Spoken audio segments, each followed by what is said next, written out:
Kokomogu kayo dyan. Kokomogu. Yes sir, Kokomogu. Kaya naalala kita. Oo, siyempre, kilala rin kita eh. Kokomogu kayo dyan. Kokomogu. Gusto nyo? Oo, gusto ko sana eh. Magkano ba yan? Ano yan, mura lang yan. Ayun o, basahin mo. Marunong ka ba magbasa? Andiyan na, kasulat ng laki-laki o. 40-60 ang mura nga, no? Oo, mura. Lalo na yung litro namin. Tingnan mo. Oo nga, no? Sarap ba yan? Masarap yan. Sige, pre. Ano? Ano? Order ako lahat. Lahat? Oo, lahat. Kaso bawal eh. Bakit? May rules kasi kami dito. Ano ba rules nyo? Kailangan, ano to, may kasama kang jowa. Kasi Jowa? pang dalawaan to eh. Dalawa yun, ang litro saka ano. Bawal ba bumili? Bawal ka dito para sa may mga jowa lang to. Teka, jowa? Ang lungkot naman ng buhay mo, wala kang jowa. Ano Teka, ka muna, jowa. hanap ka yung jowa. Teka, maghanap Bawal ako. dito. Teka. Pag may jowa lang to. To.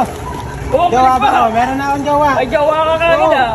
Ano Oo. pangalan nga ng Tingnan mo jowa kami. mo? Ano pangalan ng jowa mo? Ano, Michelle. Michelle? Sige ako, jowa ko. Kiss mo ha? Kiss mo? Wala ka, di na bibigyan. Hindi mo jowa. Napadayo nga tayo para dayuhin itong nagtitrending na something na magpapalamig sa ulo mo. At ito nga yung tinatawag nilang Kokomogu. Kung pamilyar kayo guys sa nabibili nating inumin sa mga labas na something similar yung pangalan, ito na yon. Ito na yon. Yung lasa niya, kasing lasa nung nabibili natin na nasa bote. Ang masarap pa dito is yung nata. Grabe, ang sarap. Bali hindi siya yung typical na nata na cubes kaya madaling siyang mangunguya. Ang kagandahan pa dito, kung mapapadayo kayo, may 3 choices sila na flavor na pwede mong tikman at meron silang 2 sizes na pwede mong pagpilian. Kaya kung uwaw na uwaw ka, pwede mong piliin yung 1 litro nila or kung hindi naman, meron silang 22 ounce na saktong pantawid sa uwaw mo. Bale, located lang pala sila dito sa Barangay Bamber Covered Court. Actually guys, kung gusto nyo silang dayuhin para tikman yung juice nila, pwede nyo naman itong i-waste. I-type nyo lang yung Barangay Bamber Covered Court. Saka hindi lang naman juice nila yung nandito. Actually, para rin sila ditong food bazaar. May mga katabi rin silang pagkain, tapos saka kayo bili ng Kokomogu. Hi guys! Bisitahin nyo na yung bago namin pwesto. Dito lang yan sa Barangay Bomber Food Bazaar. Near lang yan sa UST Pinoval Gate. Dire-diretso lang kayo dito sa dulo ng Idelos Reyes Street. Nako, marami kayo makikitang kainan dito. And syempre, puntahan nyo na dito ang ating Kokomogu na famous sa Espanya. Thank you! At ito nga pala yung flavor na ino-offer nila.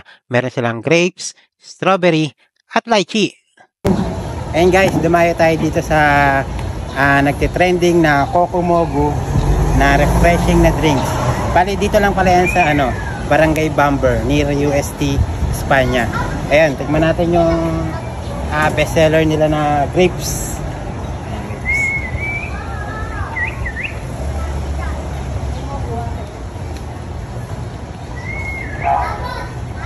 Sarap.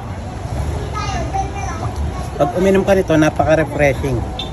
Tapos guys, yung nata. Ang tamis, ang sarap. Talagang uulit-ulitin mo. Ang sarap, grabe. Tikman rin natin yung lychee.